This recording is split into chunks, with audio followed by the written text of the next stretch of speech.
Leaders. Now, I'm sure that's a word that's been tossed around you and at you quite a bit over the past few hours, days, weeks, and years. Leaders of tomorrow, leaders of today. But what does it mean? What attributes does a 21st century leader need to have? What do people need most from their leaders today and tomorrow? Now, I think you need to be brave, really brave. And I know when you think of courageous leaders, you think of those folks who stood implacably and fearlessly anchored in their sense of rightness, willing to pit their ideas against all comers, against the slings and arrows aimed their way. Well, I don't think that's brave enough. I don't think that's good enough for what our shared future will ask of you. I actually don't think it's ever been good enough. See, let me tell you a bit about Wilfrid Laurier, a promising young lawyer at the end of the 19th century who would go on to become my second favorite prime minister.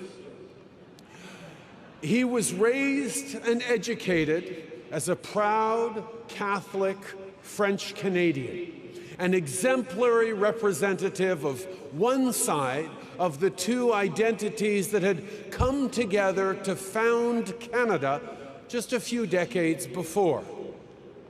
The two solitudes, the other half being English-speaking Protestant and fiercely loyal to the British Crown, accommodated each other, cooperated together, and generally put up with each other to build our country, but still felt all too well the divisions and fault lines that had led them through almost a millennium of tensions and wars between English and French.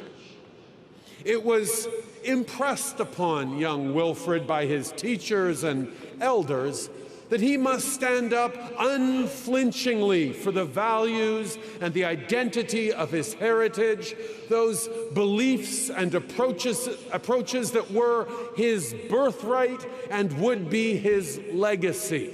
That, they told him, was leadership. But Wilfrid grew to believe otherwise. He realized that it's actually easy to stand fixed, rooted in the conviction that you are right, and either wait for others to come to you or wait for your chance to impose your rightness on others. He saw that it's actually harder to seek compromise, to dig deep into yourself, your ideas and convictions, honestly and rigorously, to see where you can give and where you do need to stand, while opening yourself up to the other point of view to seek out and find that common ground. And that remains Wilfrid Laurier's political legacy more than 100 years later. To let yourself be vulnerable to another point of view, that's what takes true courage. To open yourself to another's convictions and risk being convinced, a little or a lot, of the validity of their perspective. Now that's scary. Discovering that someone you vehemently disagree with might have a point, might even be right. But it shouldn't be scary or threatening, particularly to all of you who have worked so hard these past years to pursue truth, to learn, to grow.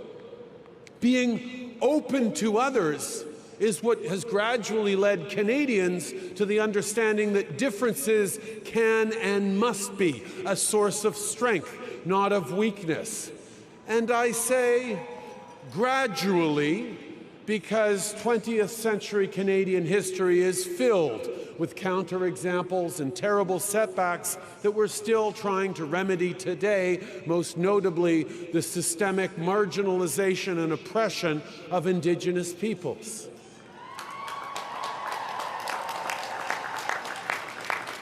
We're not perfect, of course, but that sense of openness, respect for other points of view, and acceptance of each other really does underpin our approach as we try to solve the great problems of our time. And not because we're nice, but of course we are, but because by bringing together diverse perspectives, you get a much better shot at meeting those challenges. And that's how we come back to you and the leaders the world needs you to be. Leadership has always been about getting people to act in common cause. We're going to build a new country. We're going to war. We're going to the moon. It usually required convincing or coercing a specific group to follow you. And the easiest way to do that has always been through tribal contrasts. They believe in a different God. They speak a different language. They don't want the same things as we do. But the leadership we need most today and in the years to come is leadership that brings people together.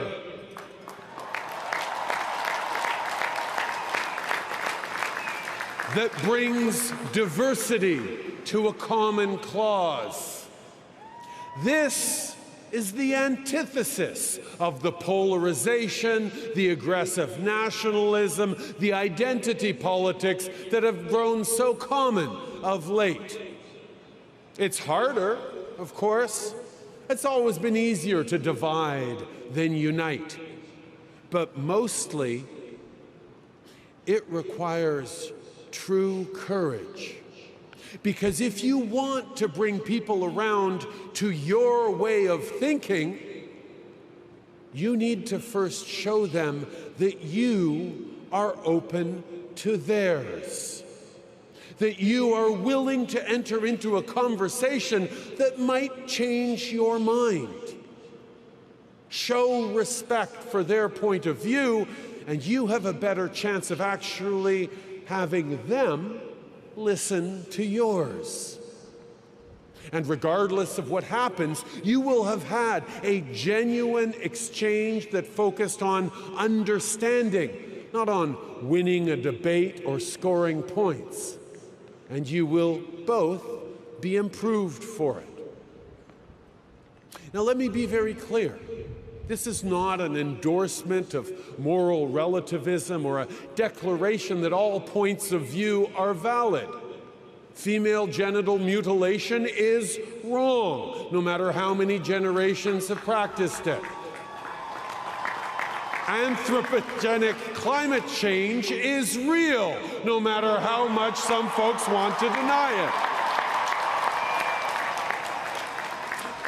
But here's the question. Do you want to win an argument and feel good about how superior you are? Or do you actually want to change behaviors and beliefs?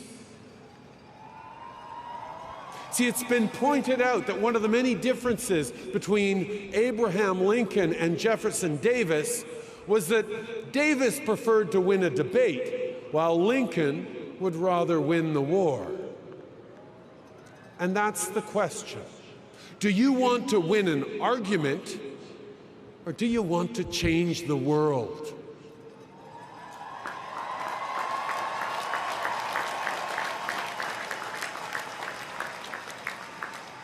With malice toward none and charity toward all. Let those words of this country's greatest president guide your ambitions, your hopes for yourselves, your families, your country, your planet. There is no shortage of cynicism and selfishness in the world. Be their answer, their antidote. I am abundantly optimistic about the future because of you. It is yours to make and mold and shape. The world eagerly awaits, indeed requires, your ideas, your initiative, your enterprise, your energy, your passion and compassion, your idealism and your ambition. But remember that true courage is the essential ingredient in all your efforts. Congratulations, class of 2018. Now go change the world. Merci.